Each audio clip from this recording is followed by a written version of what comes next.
Et donc voilà, pour le petit déjeuner, en tout cas, une gestion assez simple et assez souple. Ensuite, petit déjeuner terminé à 9h, on se retrouve entre 9h et 9h30 dans les chambres pour se préparer gentiment pour la matinée basket.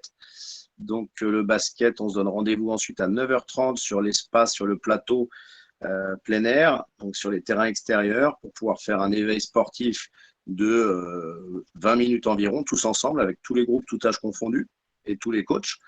Une fois qu'on est bien prêt, bien chaud pour partir en activité basket, là, à ce moment-là, les groupes de basket qui auront été faits ultérieurement par l'équipe se diviseront sur les différents terrains par catégorie d'âge et par niveau. Et donc là, on partira sur un basket de 10h à 11h45 quasiment. Pour ensuite, donc là, le matin, ce sera plus du basket sur tout ce qui est fondamentaux individuels, travail individuel, jusqu'à 11h45. Ensuite, on se donnera un petit quart d'heure pour repartir un petit peu, se faire une petite toilette pour ceux qui ont besoin, se rechanger tranquille. Et ensuite, on se retrouvera à midi pour le repas du midi. Donc, repas du midi de 12h à 13h, à peu près en 1 heure généralement, c'est expédié puisque les enfants mangent généralement beaucoup plus vite qu'il ne faudrait. Donc, de 12 à 13 repas. Ensuite, on leur fait un temps calme de 13h à 14h30 environ. Donc, temps calme, ça peut être dans les chambres, ça peut être dans la salle d'activité. On part un peu, on est sur un stage de basket, on n'est pas sur une colonie de vacances. Nous, on va quand même s'attacher sur les rythmes de l'enfant, mais aussi sur les rythmes d'un stage sportif. Donc, en colonie, ils le font aussi. En stage, c'est encore plus important d'être capable de bien s'entraîner le matin, de garder un petit peu de reprendre des forces le midi. Donc, les pauses sont importantes, on s'y attachera un petit peu pour repartir correctement à partir de 14h30 sur du basket jusqu'à 16h30. Ça peut pousser jusqu'à 17h selon les groupes. On décalera un petit peu selon les groupes aussi qui vont en activité piscine parfois. Donc, en gros, on est sur du 14h30, 17h un peu échelonné, mais en gros, il y a un gros 2h, 2h30 d'entraînement l'après-midi. Donc là où on développera plutôt les aspects pré-collectifs et collectifs un petit peu qu'on aura besoin de travailler toujours par groupe et par niveau. Logiquement, les groupes seront les mêmes que le matin, mais pas forcément, puisque le matin, on sera vraiment par catégorie. Et donc là, on fait du travail individuel, alors que l'après-midi, on sera plutôt dans du pré-collectif et collectif, où là, on sera vraiment plus sur un niveau global, où il faut plutôt que les enfants, pour pouvoir progresser et travailler avec plus de plaisir à leur niveau. Donc peut-être qu'ils seront plus avec le même copain le matin. C'est fort possible qu'ils ne soient pas avec le même copain l'après-midi. Mais de toute façon, ils se retrouveront largement. En ce qui concerne donc la suite, on fait une pause goûter de toute façon vers entre 16h30 et 17h, 17h15. Petite collation goûter. Ensuite, après cette collation, on fait une pause où là, ce sera un vrai temps libre pour les enfants jusqu'au repas qui aura lieu à 19h, donc le dîner 19h. Donc avec une pause, un temps pour prendre sa douche, un temps pour être avec les copains. Et puis c'est aussi souvent le moment un peu temps portable sur lequel je reviendrai juste après. Donc jusqu'au repas. Ensuite, repas en gros de 19h à 20h. Je crois que sur le repas, j'avais demandé 19h15, 20h15, Johan, je ne sais plus trop.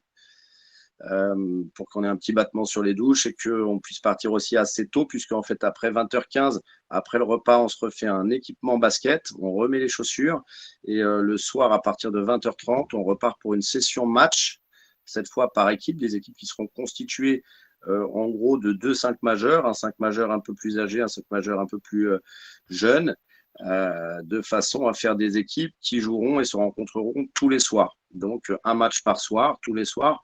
Là, on n'en a pas pour 3 heures dans la soirée. Chaque groupe a à peu près sa tranche horaire pour participer à son match. On fait passer en priorité les petits pour qu'ils puissent, eux, quitter rapidement les matchs et être au calme dans leur chambre et être couchés plus tôt. Et On essaiera de viser… oui, Thérèse. sur notamment les petits, puisque cette année, on sait qu'on a énormément de petits. On adaptera. Il est évident que, on a la possibilité d'avoir une vie quotidienne. L'année dernière, on a pu adapter le fait qu'au bout de 2 jours, ils étaient vraiment KO. mais on les a fait se coucher plus tôt. On a commencé plus tôt les matchs pour eux. Ils ont pu voir le début des matchs des grands après manger, mais ils allaient se coucher pour que le lendemain, ils soient prêts et opérationnels à s'entraîner correctement. Donc, on fait toujours une adaptation comparée aussi à la fatigue des tout petits. C'était la petite Ok, note. merci. Donc voilà, de toute façon, match tous les soirs pour tout le monde avec un échelonnement par rapport aux âges et par rapport, comme je vous ai dit tout à l'heure, sur le coucher. On insistera un peu plus fort que l'année dernière pour les couches tard de l'année dernière qui reviennent, pour vraiment qu'on puisse respecter les horaires et être en forme le lendemain, puisqu'on est quand même tous les matins sur les terrains, toute la journée. Donc, on échelonnera ça. Voilà à peu près pour la journée type. Il y aura une coupure le mercredi. Johan, tu peux me couper si je dis des bêtises, mais il y aura une petite coupure mercredi matin où ce sera une matinée sans basket. On coupe un petit peu. Et à ce moment-là, Johan et son équipe nous proposeront des activités un petit peu plus nature, type course d'orientation, tir à l'arc. J'en oublie, Johan, je crois. Oui, on est encore, oui, ça sera VTT, slackline, course d'orientation, en effet, tir à l'arc, etc. On est en train de finir de peaufiner cette petite demi-journée de césure. Ça dépendra aussi de la météo, comme on a vu l'année dernière, c'est pas toujours, voilà, on jongle aussi avec ça. Donc, soit on fera tout le monde en même temps sur cette demi-journée-là, ou peut-être qu'on scindra ce groupe en deux avec un groupe en multi-activité le matin, un groupe en multi-activité l'après-midi et qu'on tournera. On va s'adapter, à ça sans souci. Mais en effet, on propose quand même une demi-journée d'activité autre pour aussi se retrouver d'une manière différente et améliorer encore plus la cohésion des groupes. Voilà. Donc ça, c'est le mercredi matin. Donc une petite coupure, comme vient de réexpliquer Johan, pour casser un peu le truc et puis se retrouver sur d'autres activités. Ça peut faire du bien pour le groupe. Donc ça, c'est en gros le grand déroulement de la semaine. Maintenant, dans les petites choses qui vont s'imbriquer un petit peu dedans, effectivement, Johan parlait de la piscine. On a donc sur le camp une piscine couverte qui nous a bien aidé l'année dernière et ça peut être un parallèle. En tout cas, elle nous a bien dépanné l'année dernière parce qu'on avait une semaine très pluvieuse l'année dernière. Espérons que ce ne soit pas le cas cette année. Mais du coup, on peut profiter de cette piscine presque chaque jour. J'ai vu une question tout à l'heure qui demandait si les enfants y avaient accès en autonomie. Ça, non. Il y a déjà de toute façon à l'intérieur de cette piscine, je ne sais pas si c'est la même personne, Johan, mais un maître nageur qui est là. Il sort de temps en temps de la piscine, mais oui, ça sera encore. Oui, il est là. Et de toute façon, les enfants sont toujours avec, selon le nombre d'enfants qui sont en piscine, le bon nombre d'encadrants pour respecter les normes et de toute façon pour éviter tout accident ou autre. Donc sur la piscine, on essaye d'y aller, de le proposer quasiment tous les jours en fonction aussi des disponibilités de la piscine puisqu'on ne sera pas seul sur le centre. C'est ce qui est prévu. Là. Normalement, on a réussi à donner accès tous les jours. Ouais. Super. Sur cette partie-là, pareil, en termes de sécurité, pas hésiter à nous dire si certains enfants ne savent pas nager. Il n'y a aucune honte à ça. De toute façon, on les refera tester en rentrée dans l'eau, etc., progressif pour connaître le niveau de nage de chacun, pour dire, il y a une partie qui va rester dans le côté à 1 mètre de profondeur, d'autres qui pourront passer sur un secteur plutôt à 2 mètres. Voilà, ça reste aussi quelque chose de très important auquel on veillera. Puisqu'on est sur la piscine, Johan, au niveau maillot de bain et bonnet, quelles sont tes prérogatives? C'est mieux d'avoir cet équipement. En tout cas, ce qui est sûr, c'est le short de bain, enfin le côté ample est interdit. On impose quand même maillot ou boxer. Et puis voilà. Et puis chez les filles également, ça reste des maillots sportifs et pas trop échancrés ou autres sur ces parties-là, chez nos jeunes ados. Et puis sur la partie météo, en fait, par rapport à ce que tu disais, ça m'a fait penser aussi par rapport au trousseau. Pensez à mettre de la crème solaire, etc. En ce moment, on n'est pas trop dans le côté pluvieux, on est plutôt dans le côté très chaud, très ensoleillé et un peu orageux. Donc sur les plateaux extérieurs, etc., il peut vite y faire aussi vite chaud. Donc, je pense que c'est important aussi de prévoir bien comme il faut la casquette et la crème solaire aussi pour pouvoir s'entraîner dans de bonnes conditions. La gourde est fortement conseillée, oui. Alors, Ouais. on prévoit, nous, on a fait rentrer là une très grosse palette d'eau aujourd'hui. On prévoit de toute façon du stock en eau, mais pour des raisons écologiques, il serait quand même mieux d'amener une gourde. On verra même l'année prochaine peut-être pour en intégrer une au trousseau directement du campeur dans sa dotation. Pour essayer de respecter au maximum notre planète, sachant qu'on consomme quelques litres d'eau quand même dans une journée comme celle-là. Donc si les enfants peuvent avoir une gourde, c'est mieux. Ouais, totalement. Hein, c'est un gros plus s'ils peuvent emmener leur propre gourde. Voilà. Donc sur le petit à côté, le mercredi, la piscine, c'est OK. On va passer au gros sujet, le sujet du téléphone, je crois. Donc le téléphone portable, qui est une très jolie révolution, mais qui est aussi une jolie révolution dans le monde des séjours et de l'animation. Donc la gestion, elle va être simple. On autorise les portables puisque certains parents préféreraient presque que leur enfant soit capable de couper du portable. Certains parents ont besoin d'avoir leur enfant au téléphone régulièrement, une fois ou plusieurs fois dans la journée, pour être rassuré qu'il va bien. Donc, on ne va pas être décisionnaire là-dessus. Par contre, le fonctionnement, il est simple, c'est qu'il y aura des créneaux horaires faits pour ça. Donc, le matin, par exemple, s'ils vont au petit déjeuner et qu'ils sont réveillés et qu'ils sont dans la salle d'activité, tant qu'ils ne téléphonent pas dans leur chambre, le matin est un créneau sur lequel ils pourront utiliser le téléphone. En gros, si je me réveille à 7h30, que je vais déjeuner jusqu'à 8h, je peux utiliser mon téléphone de 8h à 9h, par exemple, que ce soit pour jouer ou pour communiquer.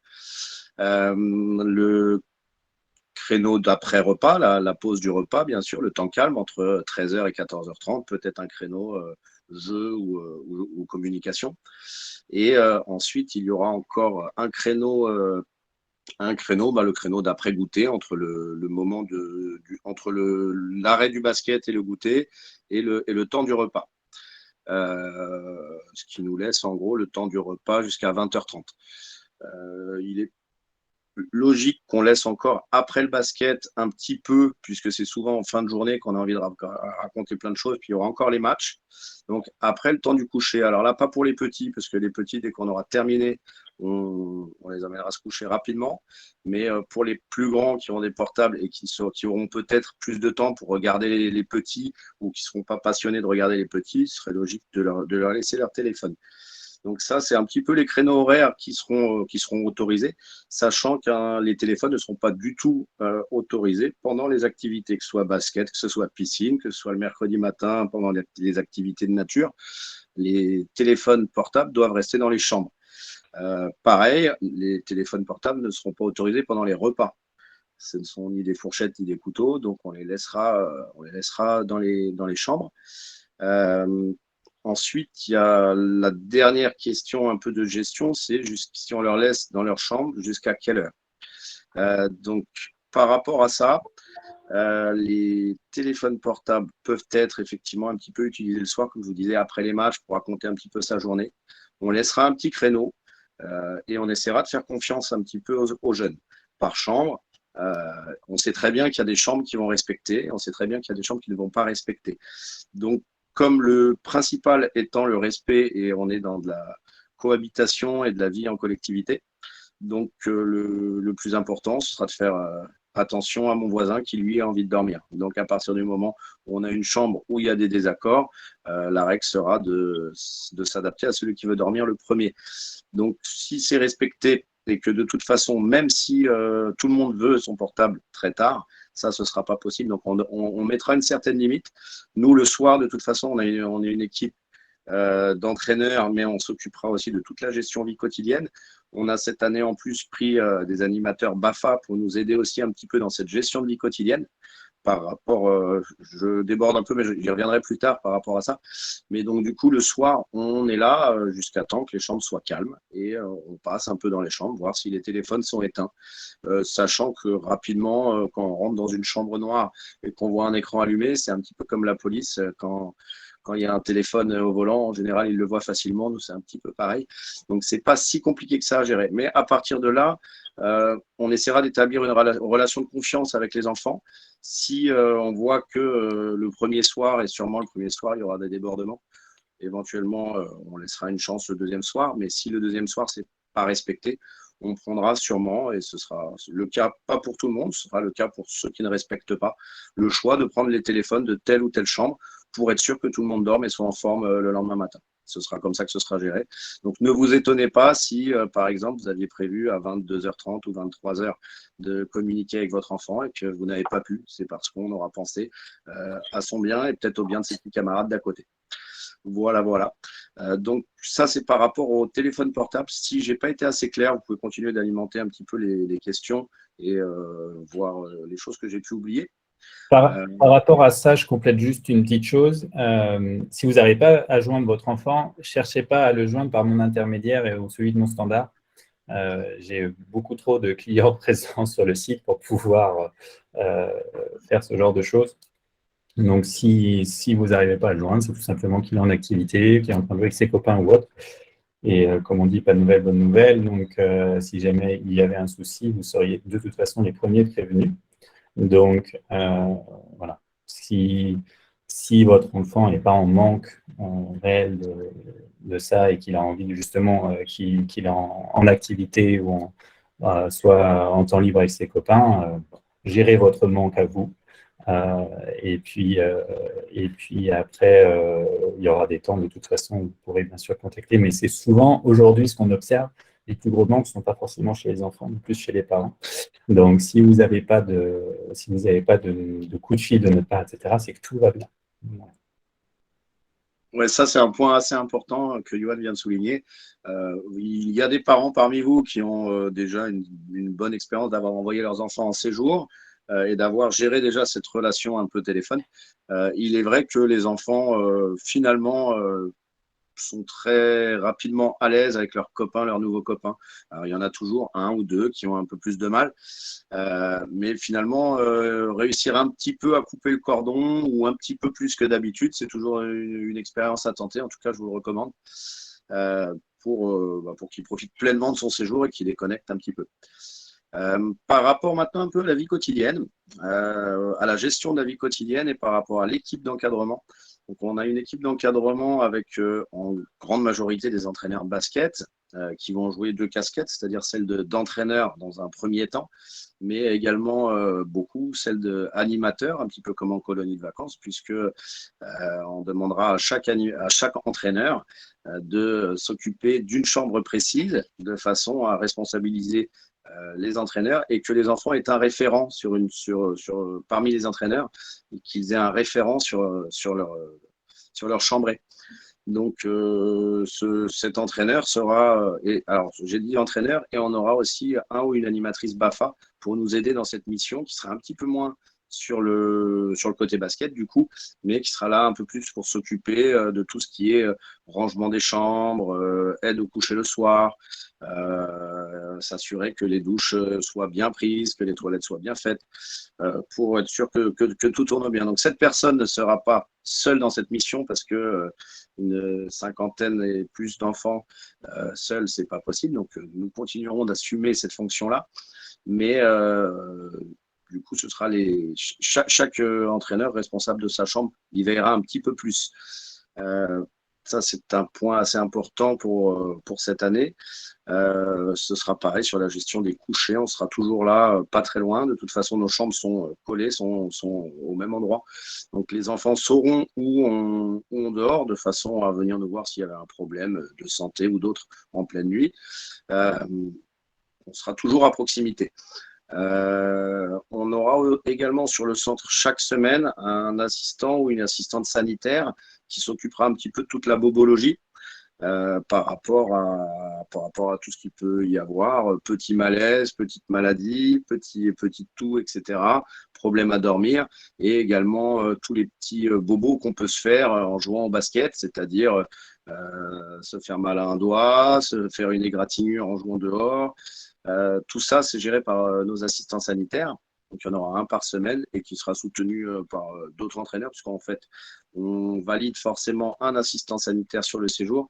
Mais comme la plupart de nos entraîneurs sont diplômés et que dans la formation d'entraîneur, nous sommes obligés, quasiment tous titulaires de la formation de premier secours, nous pourrons dispenser les soins, mais en référençant toujours à l'assistant sanitaire qui sera sur le papier cette semaine-là. Qu'est-ce que je peux encore avoir oublié sur vie quotidienne? Je pense que je suis pas trop mal. Si vous avez des questions, toujours pareil, n'hésitez pas. Sur la partie chambre, si tu veux, je peux compléter parce qu'il y a pas mal de questions sur le chat. Donc, là, on a différents types de chambres sur le camp.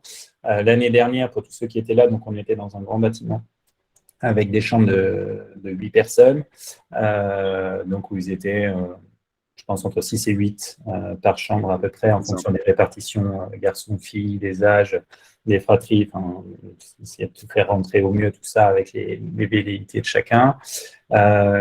Cette année, alors là, bon, les chiffres ont pas mal fluctué aussi entre les désistements, les repioches en liste d'attente, etc. On est en train de voir, là, on va statuer, on en parlait avec Vincent tout à l'heure. Normalement, ce qui était prévu, c'était d'être plutôt dans les petits pavillons, qui sont donc des chambres plutôt orchestrées entre 2, 3 et 6 personnes. Pour faire une unité uniquement practice, parce que dans le practice camp, on a cette activité aussi qui est un petit peu donc de soirée après le dîner, et au niveau justement de la cohabitation avec les autres groupes, on veut faire en sorte que ce décalage un petit peu de temps fasse que ça ne perturbe pas la vie des autres groupes, avec parfois des groupes de plus petits, parce qu'on accueille des enfants à partir de 4 ans, donc qui parfois ont des couchers plus tôt, etc. Ce qui est sûr, c'est qu'il y aura un bâtiment réservé à The Practice, soit l'ensemble de ces pavillons, soit le grand bâtiment de l'année dernière, mais sans cohabitation dans le couloir, ce qui nous permettra de gérer comme ça, dans notre groupe, une partie grand, une partie petit, qui ont des couchers aussi qui sont décalés dans la soirée, et de ne pas perturber la vie d'un autre groupe présent sur site. Donc voilà, après, dans chacun de ces blocs, d'accord, vous avez systématiquement, ça, il n'y a pas de douche collective en couloir ou autre dans notre établissement, systématiquement, de toute façon, avec chaque chambre a son bloc douche et sanitaire. Voilà. Donc, de toute façon, là-dessus, ce sont un bloc réservé par chambre et pas de partie collective sur ces parties-là. Donc après, on va choisir le lieu le plus approprié en fonction du nombre final exact de participants sur chaque semaine.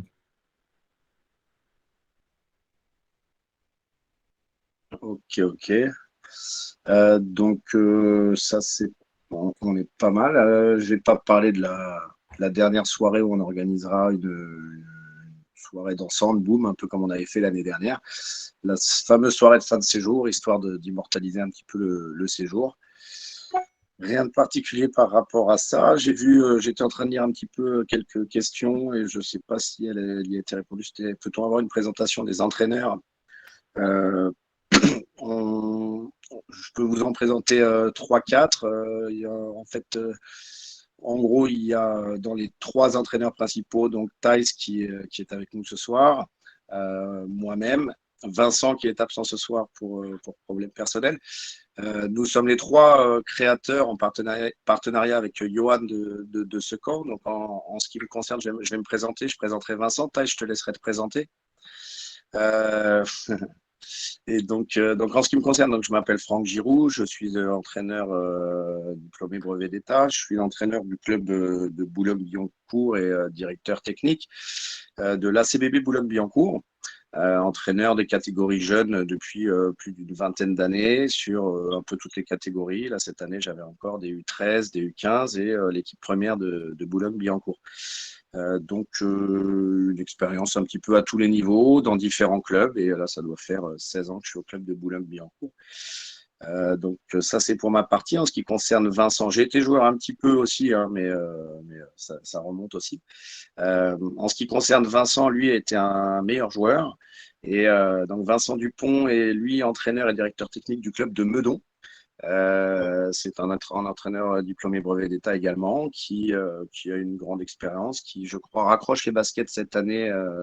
Pourtant, il n'est pas tout jeune, mais il jouait encore en National 3 cette année à Meudon et raccroche les baskets pour récupérer du coup le coaching de cette équipe de National 3. Donc, en ce qui concerne Vincent, qui est un joueur d'expérience et entraîneur d'expérience également maintenant. Thaïs, je te laisse la parole. Et si tu peux éventuellement présenter, si Laurine est là, je ne sais plus si Laurine est là. Entraîneur, avant de me présenter moi, je vais présenter mes jeunes entraîneurs. Il y a Voilà.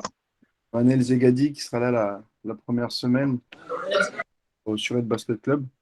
Voilà, une jeune entraîneur qui a cette année des jeunes également, qui gère beaucoup d'équipes en tant que jeune, donc qui est très pédagogue et qui est très bien sur les U11 jusqu'au U15. On a Laurine Baglin également qui… Non, Laurine fera la vicote. Elle ne fera pas de coaching, même si elle pourra toujours aider au bord du terrain, puisqu'elle entraîne aussi depuis maintenant 5 ans, si je ne dis pas de bêtises. Donc pareil, qui a une bonne formation, qui a passé son CQP cette année. Donc au niveau de la formation originale, il n'y a aucun souci. On a Melvin Betchou aussi qui sera là, encore un Suresnois. Je suis venu avec toute l'équipe de Suresnes, qui sera cette année, qui a passé son CQP aussi cette année, qui en attend les résultats, qui avait des U18 filles pour le coup au niveau régional. Et Julien Fernandez, qui est aussi également sur les jeunes depuis 5-6 ans également, et qui gère cette année les U17 et les U18 en tant qu'assistant avec Melvin sur les filles. Donc on fait aussi bien des filles que des garçons en tant qu'entraîneur, puisque au niveau de Suresnes, en tout cas, on a une grosse filière féminine, le Mont Valérien. Et donc moi-même, pour me présenter, voilà, Thaïs, entraîneur et directeur technique de Suresnes Basket Club et co-responsable du Mont Valérien. Et voilà, hein, je coach au niveau région maintenant depuis une quinzaine d'années. J'étais avec Vincent sur la nationale avec la montée nationale 3 en tant qu'entraîneur et non pas joueur. Les joueurs, c'est Franck et Vincent. Chacun son domaine. Et voilà, et puis sinon, voilà, les plus grosses expériences avec bien sûr le Pôle Espoir Île-de-France, puisqu'on a la chance de pouvoir y aller. Et voilà, en gros, concernant ma formation d'entraîneur. Ok. Sur, Donc, sur le ratio, j'en profite, Franck, oui, j'ai vu, oui. Ouais, qui a été posé. Donc, Ouais. on est quand même entre 8 à 10 parce que là, on a deux entraîneurs qui sont rajoutés sur la première et la troisième semaine aujourd'hui. Donc, on est entre 8 et 10 pour 55 à 60 stagiaires maximum. Donc, ce qui donne un ratio important. Donc voilà. Et on est tous entraîneurs. Moi, je le suis, mais sans officier parce que je peux pas faire et la cuisine et le coaching. Mais on est tous entraîneurs diplômés ou non sur ce camp. Et ce qui fait un ratio quand même d'encadrant qui est non négligeable. Mais ça, c'était une volonté des créateurs de ce camp de continuer à avoir, de se différencier aussi par rapport aux autres stages qui existent en France aujourd'hui, d'avoir que des entraîneurs et pas 2 ou 3 entraîneurs diplômés et puis le reste en animateur. Et en plus, avec un niveau d'encadrement de 1 pour 8 en moyenne, ce qui est quand même plutôt de l'ordre de 1 pour 12 à 1 pour 15 aujourd'hui dans d'autres secteurs. Donc, ce qui fait aussi la qualité du séjour. Ouais, c'est, comme disait Johan, un point sur lequel, avec Vincent et Thaïs, on s'attachait, c'est effectivement d'être un peu au-dessus des normes en termes de taux d'encadrement. C'est important pour faire de la qualité, sinon on ne part plus vraiment dans ce qu'on veut faire, au moins au niveau du basket. Et la vie quotidienne, c'est pareil, mais au niveau du basket, c'est important pour nous d'être plus que le taux d'encadrement suffisant. Dans les deux, j'ai encore 2-3 entraîneurs, moi, qui sont aussi sur la deuxième semaine et la troisième semaine, qui sont des brevets d'État, un qui a été joueur professionnel pendant plus de 15 ans, qui s'appelle François Préra, et un autre qui est entraîneur qui a été entraîneur en championnat de France au RAC Basket pendant des années, qui sera sur la semaine 2 et 3 également, qui s'appelle Nicolas Charpentier, qui est brevet d'État. Donc on a plutôt une équipe, on a pris quelques petits jeunes, il y a notamment il y a des petits jeunes entraîneurs qui sont tous diplômés, on a des jeunes entraîneurs, mais on a quand même aussi entre Vincent, Thaïs, moi-même et les deux personnes dont je viens de vous parler, une équipe plutôt expérimentée par rapport à ça. On ne voulait pas avoir justement que des petits jeunes. Alors, on a pris des petits jeunes pour mettre un peu de Schweppes un petit peu, parce que c'est vrai que parfois on ne comprend pas tous les langages. On a besoin de décodeurs avec les jeunes. Donc les jeunes entraîneurs feront la passerelle pour nous par rapport à ça. Mais voilà, on voulait une équipe solide. Et là, c'était aussi un petit défi par rapport à ce triple séjour, puisque l'année dernière, on n'avait fait qu'une seule semaine et que cette année, on partait sur 3 semaines. Donc, on a réussi un petit peu à recruter pour chaque semaine un staff de qualité pour assurer et la Vicotte et surtout le basket, puisque vous êtes là quand même principalement pour le basket. Voilà pour ma partie.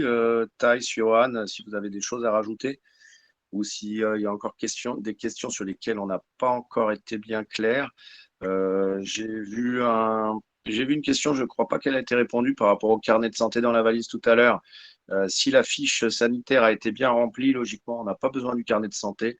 Après, je ne vous cacherai pas que ce n'est pas dramatique de le mettre dans la valise. Hein. Ça peut toujours servir. Voilà. C'est important qu'on ait les dossiers sanitaires, en effet, dûment remplis sur le cas où on doit aller chez le médecin, etc. Il faut qu'on ait le dossier correctement rempli et ça sera à rendre. Je crois que c'était également une question, si je ne m'abuse, dans le chat. Et tous ces éléments-là, s'il y en a qui ont été manquants, que vous devez nous donner qu'au niveau du bus, donc ils seront transmis directement à l'assistante sanitaire qui vous sera désigné avec le staff d'accueil au départ de Boulogne. Il y avait une question par rapport à Mélissa, je crois. Alors, cette année, je crois qu'elle ne peut pas être là les semaines entières. Il était question peut-être qu'elle puisse faire une journée par semaine. Je ne sais pas si c'était encore un petit peu en suspens par rapport à ses disponibilités, parce qu'on parlait donc de Mélissa qui était avec nous toute la semaine l'année dernière en tant que préparatrice mentale. Thaïs, tu peux peut-être nous en dire un petit peu plus. Pour l'instant, concernant Mélissa, on n'a pas de retour positif, mais dû à son activité, puisque elle a fait de très bonnes choses. On est en train d'essayer de voir avec elle. On est encore sur le coup de savoir si elle peut venir justement une fois semaine. Mais c'est vrai qu'elle est très prise cette année.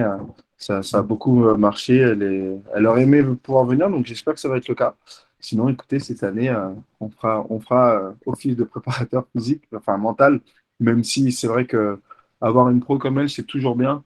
Et ça montre un peu voilà, comment peut-être se mettre dans de bonnes conditions psychologiquement pour s'entraîner sur une semaine ou même voir plus loin pour ceux qui ne connaissent pas la préparation mentale. C'est vrai qu'aujourd'hui, c'est très intéressant. Donc, j'espère qu'elle sera là et qu'elle pourra au moins débloquer une journée. Pour en finir avec la partie encadrement, pour ceux notamment qui font 15 jours de stage, il est important aussi de dire qu'il y a des entraîneurs qui vont tourner d'une semaine sur l'autre. Tout le monde, là, en grosse partie, chacun fait 15 jours, en gros, sur les 3 semaines. Donc, voire parfois une semaine, Thaïs, tu vas me compléter. Et donc, ça veut dire que la deuxième semaine, ils vont être aussi avec de nouveaux coachs, de nouvelles approches, ce qui peut aussi être assez enrichissant. Et après, il y en a toujours qui font le lien. Donc, c'est aussi, je trouve, un modèle qui apporte un plus pour les stagiaires de 15 jours. Oui, tout à fait. Ce qui est intéressant, en fait, dans la formule, c'est que pour avoir fait plusieurs camps, on s'aperçoit très rapidement que les entraîneurs se fatiguent aussi beaucoup psychologiquement. C'est long, une semaine. Et même pour les enfants, on a la chance, nous, d'avoir plusieurs entraîneurs et de voir un peu d'autres méthodes sur une semaine, c'est agréable. D'une part, parce que ça les sort très vite de leur confort, puisque quand on fait les 2 semaines, changer d'entraîneur, ne pas rester dans un confort d'entraîneur, c'est bien. Mais Et puis aussi, nous, on pense à la fatigue des entraîneurs, où on pense que c'est très bien de pouvoir être assez vif. Donc, on a une équipe pédagogique qui change à peu près toutes les semaines, ouais. Ce qui est très bien. En tout cas, nous, on apprécie ce changement-là. Il y a deux choses là, en remontant un peu le chat, sur le qui donnera les médicaments, donc ça sera l'assistante sanitaire, hein, quand il y a des médicaments sur ordonnance qui veillera à la bonne prise de ceux-ci. Et alors, Franck, il y a eu pas mal de retours, enfin, il y en a eu quelques-uns sur la gestion du téléphone portable, justement, sur le fait que les temps étaient un petit peu longs de mise à disposition du téléphone et que certains étaient plutôt contre le fait qu'il puisse être gardé la nuit. Donc, de toute façon, s'il y a des consignes qui sont données dans ce sens-là par rapport aux enfants, bien évidemment qu'on ira dans le sens de la volonté parentale là-dessus, et on verra de toute façon à ce qu'il n'y ait pas d'excès de manière générale. Et un dernier point aussi là-dessus, c'est important de dire que si jamais le téléphone, on constate des mauvais usages de celui-ci, notamment avec les réseaux sociaux, etc., à l'intérieur de la vie du camp, nous gardons la totale capacité à en supprimer l'usage total lors du camp si jamais on voit qu'il y a des dérives qui ne sont vraiment pas du tout appropriées là-dessus, et on en fera part aux parents concernés en première instance, bien évidemment. Donc, voilà. Fabrice, tu vois des questions peut-être auxquelles nous n'avons pas répondu? Ouais, bonsoir à tous. Ouais, j'ai noté en fait des questions sur lesquelles on a répondu quasiment aux trois quarts là, des questions. La première, c'était pour ceux qui viennent directement par leurs propres moyens, c'est de savoir s'il y avait une marge. Là, on avait fixé la date d'arrivée à 16 heures. Est-ce qu'il y avait une marge pour l'arrivée en fait? Il y a une marge plutôt entre, on va dire, à partir de 16 heures. Bien évidemment, si vous ne pouvez pas faire autrement que d'arriver avant parce que potentiellement vous êtes sur la route des vacances et que vous avez encore 6 heures de route à faire derrière ou je ne sais quoi, bon, ça, il faut nous prévenir un petit peu parce que nous, l'arrivée est prévue à partir de 16 heures sur le camp. Donc après, on prévoit aussi nos plannings de personnel en fonction de ça. Et après, bien sûr, après, ça peut être jusqu'à 19 heures, l'heure du repas, si vous n'avez vraiment pas d'autres capacités pour arriver par vos propres moyens avant, soit par rapport à des horaires de train, notamment parfois, parce qu'il y en a qui viennent en train. Et donc ça, pareil, par contre, nous en avertir, qu'on ne s'inquiète pas de ne pas vouloir arriver à l'heure, etc., nous avertir directement via un mail de ces horaires d'arrivée. Ok. Au niveau de la facture, donc on avait répondu là-dessus, mais on nous a demandé aussi à qui il fallait s'adresser pour avoir la facture. Alors, c'est Anne-Gaëlle qui fournira les factures. Donc, il faut l'adresser à l'adresse inscription@basketballcamps.com. Vous avez tous, quasiment tous, été en contact au moins une fois avec Anne-Gaëlle, je suppose, voire plusieurs fois. Donc, n'hésitez pas. Par contre, là-dessus, c'est pareil. Fournissez-nous directement l'ordre de la facture, le comité des entreprises qu'il faut citer si jamais il y en a un, pour qu'on vous établisse tout de suite la facture à la bonne dénomination. Encore une fois, je vous rappelle, avec le nombre de participants, si on peut éviter d'avoir trop de jeux de questions-réponses du coup avec une même personne, ça va augmenter notre efficacité. Donc, essayons d'être concis et directement sur les premiers mails. Ça, pour cette partie-là, les chèques à NCV sont bien évidemment acceptés, mais ça, je pense que la plupart des personnes avaient compris les différents modes de paiement. Bien évidemment, il faut avoir soldé votre séjour avant le départ. C'est très important. Donc, vous avez certainement, pour lesquels ce n'est pas le cas, reçu une relance. Sinon, je vous invite à le faire si vous avez oublié, parce que voilà, on ne peut pas se retrouver, comme dans certains cas l'année dernière, avec des séjours qui ont traîné à être soldés. Donc, pour pouvoir monter dans le bus, il faut être à jour de son administratif.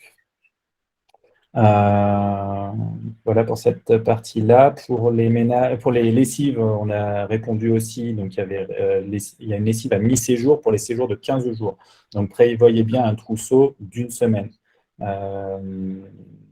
Après, En effet, 3 shorts, ça peut être, s'il peut y en avoir 5 ou 6, ça peut le faire aussi, hein, si ça rentre dans la valise. On est peut-être un petit peu light sur ça. On pourrait augmenter. Là, je viens de le relire, je me dis que c'est peut-être un petit peu light, surtout avec les fortes chaleurs et 2 entraînements par jour. Et de toute façon, il y en a une qui est prévue, il y a un ensemble qui est aussi prévu dans la dotation. Donc, il y a la partie là-dessus. Thaïs, tu veux peut-être parler justement entre la tenue du camp qui se rajoute donc au trousseau personnel de chacun. La tenue du camp, non, ce que nous, on a décidé de faire, c'était d'avoir quand même une liberté de tenue, parce qu'on pense que c'est assez important de pouvoir porter ce qu'on souhaite. Mais il y a une dotation prévue avec un short, deux t-shirts, un sweat, un short d'entraînement, enfin un short de match et un maillot de match. Donc ils pourront évidemment s'entraîner avec leur tenue et jouer avec, bon là par contre on demandera ce qu'ils jouent avec le short et le maillot de match. Mais voilà, on sait il y a des enfants qui aiment bien porter leur tenue, qui aiment bien leur maillot. Et on pense que c'est assez important visuellement voilà, d'avoir multipotes, d'avoir multipotes sur le camp. C'est aussi ça, le fait d'être sur, comme le disait Franck tout à l'heure, on n'est pas une colo, mais c'est agréable de pouvoir voilà, porter ce qu'on aime. Donc on ne ferme pas du tout la porte aux joueurs qui ont leurs affaires. Concernant les t-shirts, l'année dernière, il me semble qu'on n'en donnait qu'un seul. Là, on a deux. Non, cette année, il y en a 2. Oui, cette année. Il y en a deux voilà, c'est pareil, on a pensé que c'était très bien qu'il y en ait deux, notamment peut-être sur des moments, d'avoir peut-être un code sur les t-shirts, si on porte bleu aujourd'hui, vert demain, mais c'est tout. Il n'y a rien de bien marquant là-dessus, si ce n'est qu'il faut qu'ils profitent au maximum. Et qu'ils ne perdent pas leur tenue surtout. C'est ça. Après, ce qu'on aimait bien, c'était qu'ils aient quand même le t-shirt du camp quand ils viennent au resto ou ce genre de choses pour aussi les identifier. C'est plus facile pour nous aussi pour voir qui circule dans les extérieurs pour mieux les repérer par rapport aux autres clients, enfin jeunes qui sont présents sur le village vacances. C'est pour ça que le code journée n'est pas si inutile de dire qu'aujourd'hui on est en rouge ou en bleu. Ça permet vraiment de se dire, voilà, quand on voit un enfant en rouge et qui est tout seul, on sait qu'il vient de chez nous et on peut le récupérer rapidement. Parce que 65 hectares, c'est grand quand même. Et voilà, mais l'idée, c'est ça. C'est vraiment qu'ils soient reconnaissables rapidement et qu'on puisse vite les identifier. J'ai vu une question, excuse-moi, Yoann. Vas-y. Par rapport au téléphone portable, du coup, les enfants, je disais tout à l'heure qu'on ne voulait pas des téléphones pendant les repas ou les activités, donc j'ai dit qu'on les laissait dans les chambres. J'ai vu une question qui demandait si on avait des tiroirs qui fermaient à clé ou des coffres-forts. Donc la solution par rapport à ça, c'est de voir avec son entraîneur de chambre que lui puisse éventuellement récupérer les téléphones portables de sa chambre et les mettre dans sa chambre et fermer à clé. Ce sera la solution proposée. Par contre, on ne gérera pas tout autre objet de valeur qui aurait été apporté sur le camp et on décline toute responsabilité parce qu'en termes de console de jeu, etc. Donc ça, c'est aussi important que si jamais vous décidez que votre enfant parte avec ce genre de choses, voilà, s'il se passe quoi que ce soit, qu'il le perde, qu'il le casse, autre, c'est pas de notre ressort. C'est un camp basket et ça fait pas partie du trousseau. D'accord. Donc ça, c'est aussi important. Sur le côté diversité et melting pot dont parlait Thaïs, on a aussi dépassé les frontières cette année. Donc on a des Espagnols, il y en a qui arrivent aussi des dom-tom pour certains, il y en a qui arrivent du continent africain. Donc c'est assez diversifié et c'est génial parce que c'est ce qu'on recherche. Donc ça va donner aussi une certaine ouverture aux enfants qui vont pouvoir aussi, pour certains, se tester à des langues étrangères. Donc après, voilà, on a Franck qui est absolument bilingue espagnol avec nous. Exactamente. Et donc voilà, donc c'est vraiment un vrai plaisir d'accueillir tous ces enfants et d'où qu'ils viennent, donc, et qu'on ait dépassé les frontières. C'est vraiment qu'on a une réputation qui commence à se faire et c'est vraiment très très agréable et très appréciable. Donc, pour parler aussi de la provenance, on a maintenant tout le continent, tout le territoire français qui est bien représenté. L'année dernière, on avait essentiellement l'Île-de-France qui était présente. Et maintenant, on touche vraiment un peu toutes les régions. Donc, c'est aussi très appréciable et un certain nombre de clubs donc différents. Donc, ce qui va donner aussi de la diversité pour des enfants qui ne vont pas être qu'avec des coéquipiers de leur club. Et ça, c'est bien. Et puis, on va pouvoir aussi, parce que suivant les provinces, etc., on n'a pas toujours la même vision du basket non plus. Moi, pour avoir coaché dans 3-4 régions différentes et avoir joué dans 3-4 régions différentes, c'est aussi assez intéressant de voir les différences d'approche entre le basket de l'Ouest, le basket francilien. Moi, maintenant, je joue en Savoie, c'est pareil, c'est un petit peu différent. Donc, ça reste le même sport, mais qu'on peut voir de manière parfois plus physique, parfois plus tactique, parfois voilà, plus rapide. Donc, c'est aussi bien que les enfants puissent appréhender ces notions-là. Fabrice, tu as d'autres questions qu'on aurait loupées? Ouais. Sur la piscine, là, sur les équipements, je ne sais pas si tu avais parlé du bonnet de bain. Moi, j'ai une question sur le bonnet de bain, est-ce qu'il était obligatoire? Il est souhaitable, je ne l'oblige pas, mais il est souhaitable. D'accord. Alors ensuite, j'ai une autre question qui me demande quand est-ce qu'on règle le reste à payer. Dès que possible. Alors après, là, à cette réunion-là, on doit avoir des parents qui sont pour les semaines 1, 2 ou 3. Donc pour la semaine 1, c'est cette semaine. Donc vous avez capacité de le faire soit par virement, soit sur le paiement en ligne du site internet. Alors je sais qu'il y a certaines dénominations là. Alors je ne sais pas si tu as eu le temps de l'échanger ou pas, Fab, sur la partie solde, parce qu'on avait fait la partie 50% qui correspondait à la compte, mais qui automatiquement, vu que c'était 50%, on n'avait pas créé d'article différent pour le solde. Mais c'est vrai qu'il y en avait certains qui hésitaient à recliquer sur le même code. Oui, j'ai créé l'article solde. Donc, c'est bien parce que toutes ces remarques nous aident aussi à nous améliorer au fil du temps et à avancer et à proposer des choses de plus en plus qualitatives. Donc, ça, on le fera évoluer. Mais comme je vous dis, l'année prochaine, vous aurez une plateforme d'inscription en ligne vraiment digne de ce nom et qui facilitera du coup le travail de tous, le nôtre comme le vôtre dans le remplissage et dans le suivi des pièces obligatoires rendues. Donc voilà, il faut l'avoir soldé avant. Donc les chèques, alors bon, en Corrèze, on s'est aperçu quand même que la poste était un peu moins rapide qu'ailleurs des fois. Donc certains nous ont dit avoir envoyé le chèque il y a 10 jours, et des fois on le reçoit seulement maintenant. Donc là, je sais que j'ai encore reçu des dossiers aujourd'hui que je dois ouvrir ce soir. Donc il y a peut-être, là j'ai encore 5 ou 6 dossiers qui viennent d'arriver aujourd'hui, donc je ne sais pas quelle semaine ça concerne. Et je crois qu'on a un ou deux, je crois que Franck, tu me disais tout à l'heure qu'il y avait une personne qui n'avait pas reçu, qui avait envoyé son chèque et qui n'avait pas été encaissé. Alors, il nous reste peut-être 2 ou 3 chèques. Alors, il y en avait certains qui avaient demandé des dates décalées. Donc, je sais qu'il y a 1 ou 2 chèques là, qui devaient être encaissés fin juin, donc ils vont l'être là. Mais je ne pense pas que ça soit celui-ci. Donc, on va regarder. Je crois que c'était le. Tu nous disais, tu peux nous rappeler le nom? C'était Mathieu Youssef, non? Mathieu Youssef, oui, tout à fait. Voilà. Donc, Anne-Gaëlle était sur la route entre nos 2 sites aujourd'hui. Le message lui a été transmis. Donc, elle checkera ça dès demain matin pour voir pourquoi. On a peut-être aussi quelques mails, adresses mail qui veulent peut-être être mal tapées ou autres, parce que je crois qu'il y a des communications, notamment les différents derniers mails qui ne lui sont pas parvenus. Checkez aussi vos spams, parce qu'il y en a certains qui ont reçu nos mails dans les spams. Donc, et parfois les mails d'Anne-Gaëlle d'ailleurs, sur des relances ou sur des accords, enfin sur des validations, des confirmations de paiement ou de réception de dossiers. Donc, checkez aussi bien vos spams, c'est possible que des fois les mails tombent dedans. Voilà pour cette partie-là. J'avais une question.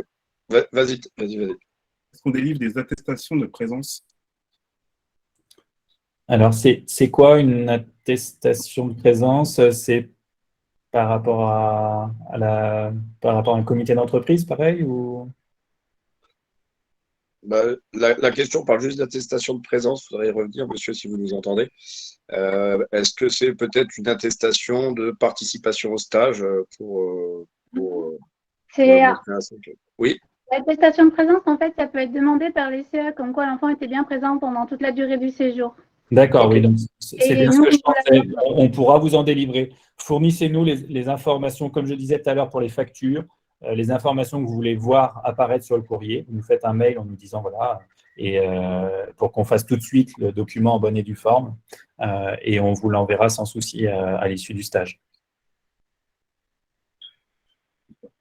Ok, merci. De rien. par rapport aux jeux de cartes, etc., j'ai vu que Thais, tu avais répondu. Bien sûr que vos enfants peuvent apporter des jeux de société, jeux de cartes et autres, ça, avec grand plaisir, bien plus que les téléphones et autres Nintendo Switch et compagnie. On apportera, nous aussi, quelques jeux qu'on mettra à disposition dans la salle de vie commune. C'est vivement conseillé et du coup, on essaiera aussi d'avoir des temps, notamment avec les plus petits, des temps un peu d'animation pendant justement pendant le temps des douches ou après le repas, après le goûter et entre le goûter et le repas, d'avoir peut-être des petits moments calmes un petit peu comme après le temps calme du midi. C'est des petits moments qu'on va essayer de mettre en place un peu plus cette année que l'année dernière. Il y a une question aussi de Monsieur Descamps, du coup, donc on a un enfant qui n'a pas de téléphone portable et ce n'est pas un problème du tout. Bien évidemment, il pourra accéder à un téléphone d'un adulte pour vous appeler en cas de petit coup de blues, etc. Il n'y a pas de souci, pas d'inquiétude là-dessus. Est-ce qu'il faut marquer les vêtements? Si c'est possible, c'est plus facile pour retrouver le propriétaire, c'est pas faux. On le fera, nous, sur la dotation. Ouais. Donc, puisqu'ils auront tous le t-shirt et le même sweat. Et l'année dernière, on a pu voir que certains ont oublié leurs affaires. Je pense que c'est la fatigue et ça reste des enfants. Donc, je pense que oui, marquer tant que possible, bien sûr. Marquer tant que possible et notamment dans les chambres à plusieurs. C'est vrai qu'on essaiera de faire en sorte que les chambres soient rangées le plus possible. Après, c'est pas toujours facile et je sais que ce qui se perd le plus, c'est la bonne paire de chaussettes. Il y en aura pas mal de consommés. Donc, en priorité, je vous dirais, marquez vos chaussettes, si c'est possible. Est-ce qu'on doit-on leur donner leur carte d'identité? Non, je pense pas que ce soit nécessaire. Je croise les doigts pour pas que ça arrive, mais si gros pépin arrivait, on vous demanderait de toute façon de nous envoyer rapidement les documents nécessaires pour ça, mais habituellement, on n'a pas besoin. D'accord. Est-ce qu'ils ont le droit de circuler tout seuls dans le camp? Ouais, j'ai répondu tout à l'heure. Ouais, j'ai pas vu. Pardon. Ouais, ils ont le droit de circuler à plusieurs, même tout seuls, s'ils doivent aller d'un gymnase ou voir un copain sur un terrain de basket extérieur, sur un camp de pause ou autre, bien sûr. On a dit que c'était grand, mais ça reste quelque chose de. Toutes les installations sont à quoi, 100 mètres les unes des autres. Donc ça pose pas de problème pour qu'ils circulent tout seuls ou à plusieurs sur le complexe, enfin, dans le complexe. De toute façon, on leur expliquera le secteur dans lequel ils ont le droit d'évoluer suivant les temps de la journée. Et puis voilà, après, ils circuleront en autonomie. Ils auront des horaires à respecter, ce genre de choses, où justement, on attend de chacun qu'il puisse aussi respecter le schéma qui est le sien, parce que ça va être la clé d'entrée déjà dans le sérieux de l'entraînement, que d'être capable de respecter un timing de journée. Et donc, ils seront un petit peu challengés également là-dessus, même s'ils seront encadrés, mais ils seront challengés sur anticiper sa journée, comme disait Franck tout à l'heure, gérer aussi ses temps d'activité comme ses temps de repos pour pouvoir être le plus performant possible lors des sessions sportives. Pour l'argent de poche, alors quand on en met, elle n'est pas obligatoire. C'est vrai qu'on s'est rendu compte avec Anne-Gaëlle en le relisant la dernière fois qu'on ne demande pas à ce qu'il y ait de l'argent de poche. C'est pas comme ça. On aurait peut-être dû dire maximum pour. C'était surtout dans l'idée de dire voilà, c'est pour que chacun soit sur le même pied d'égalité, c'était dans ce sens-là, de dire, voilà, s'il y en a, on demande à ce que ce soit plutôt 15 € maximum, histoire d'acheter 2-3 bricoles s'ils veulent. Mais voilà, donc c'était plutôt dans ce sens-là, mais pas pour imposer quoi que ce soit. Si quelqu'un arrive avec pas d'argent de poche, c'est très bien aussi, il n'y a pas de problème.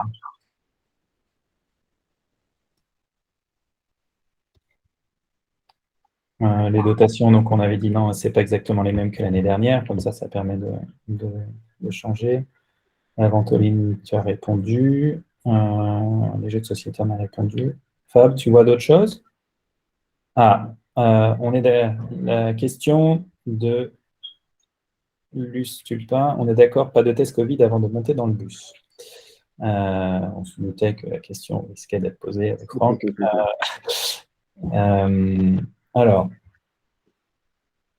il y a deux aspects. Il y a deux aspects dans tout ça. Il y a un aspect de réglementation pure à ce jour. Il y a un aspect de... vous êtes médecin, c'est très bien. Et puis, il y a un aspect de contexte sur lequel on sent une communication qui monte un petit peu, etc. Donc, c'est vrai que c'est une question qu'on s'est posée, là encore, avant de lancer la réunion. On se laisse jusqu'à mercredi pour redonner un contre-ordre. Au jour d'aujourd'hui, on n'en a pas prévu d'exiger ça. On va rééchanger avec la DDCSPP, savoir si c'est quelque chose qu'il faut qu'on exige ou pas au départ. En effet, la pression monte quelque peu, on est d'accord avec vous. C'est en effet quelque chose dans un move dans lequel on ne voulait pas rentrer, clairement, pour tout un tas de questions qui ne sont pas forcément des questions idéologiques du tout, mais purement organisationnelles déjà et de pression sur l'encadrement. Après, il y a un vrai sujet de sécurité sanitaire. Bonsoir Guillaume. Du coup, voilà, on reviendra vers vous en milieu de semaine, surveillez les réseaux sociaux et vos mails. Si jamais il y avait contre-ordre, on doublerait d'un texto comme on l'a fait pour la réunion d'aujourd'hui. Au jour d'aujourd'hui, on l'exige pas. Voilà. Bon, notamment pour cette première semaine qui démarrera samedi prochain. Après, on peut revenir aussi sur ça pour les séjours suivants, semaine 2 et 3. De toute façon, voilà, on répond à une organisation préfectorale également. On doit répondre, de par nos agréments, à des ordres qui vont venir de l'inspection jeunesse et sport. Donc, on se pliera aux règles du moment, mais qui peuvent en effet évoluer d'ici le début des vacances. Ça ne sera pas la première fois. Donc voilà. Oui, Guillaume, l'adresse mail inscription fonctionne toujours. C'est Anne-Gaëlle qui est derrière. Sinon, tu as mon portable pour poser des questions, ou tu peux profiter de la réunion de ce soir, sauf s'il n'y a pas, c'est des questions plus personnelles. Mercredi, c'est chaud pour faire le test PCR pour le vendredi, si possible d'avoir l'info mercredi matin. Oui, je suis d'accord avec vous. C'est en effet ce qu'on imaginait. On ne va pas pouvoir... mais oui, je pense que voilà, le test en pharmacie, c'est possible aussi. Alors, je ne sais pas où on en est. On s'est posé la question tout à l'heure avec Franck. Je ne sais pas si c'est encore soumis à l'état de vaccination ou pas des jeunes de plus de 12 ans, de savoir si c'est payant ou remboursé ou pas. Là, c'est vrai que moi, on n'a pas su donner la réponse. Alors, peut-être que notre médecin peut nous répondre dans le chat. Il faut être vacciné pour sinon payant. Donc, voilà. Donc, on a les réponses, donc on essaiera voilà, de vous en informer au plus tôt mercredi, et puis après, une 20aine d'euros. Et après, bon, vous aviserez en fonction. On est désolé du côté peut-être tardif de ces annonces-là, mais c'est somme toute pas de notre responsabilité. Et on vit ça comme vous au jour le jour. Donc, pour l'instant, c'est tout ce que je peux vous en dire.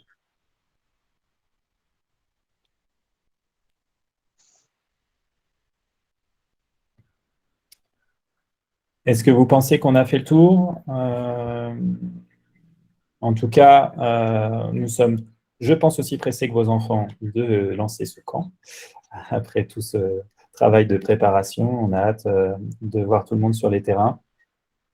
On espère que cette réunion vous a été profitable, aux jeunes comme aux parents, et puis que vous avez toutes les informations nécessaires au bon déroulé. Et si jamais il vous en restait, comme je disais à Guillaume juste avant, vous pouvez toujours nous écrire. Il y a un groupe WhatsApp qui a été préparé par les coachs. Alors, je crois qu'il a été ouvert pour l'instant uniquement pour la semaine 1. Les garçons, vous m'arrêtez si je me trompe.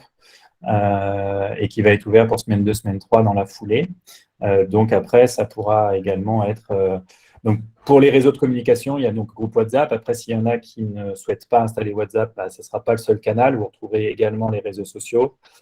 Donc, on est également présent sur Facebook et Instagram. Fabrice, c'est ça? Oui, tout à fait. Ouais. Vous pouvez me contacter en message privé sur Facebook et Instagram sans souci. Sans souci. Donc, voilà, on essaiera de diffuser des informations sur ces différents réseaux-là. Et puis, c'est ce qu'on avait fait l'année dernière de manière assez relativement quotidienne, d'avoir des images un petit peu des activités de chaque jour. Donc, on essaiera de tenir la cadence cette année également de la même façon, à travers Fabrice et Laurine notamment, qui seront en charge de ça. Et bien, si c'est bon pour vous, On est pas mal. Je vous remercie grandement de votre présence. Vous avez été très nombreux ce soir. On a été jusqu'à 90, je crois, autour de cette réunion. Et puis, à tous ceux qui arrivent vendredi, je vous dis à très bientôt et aux autres dans la foulée.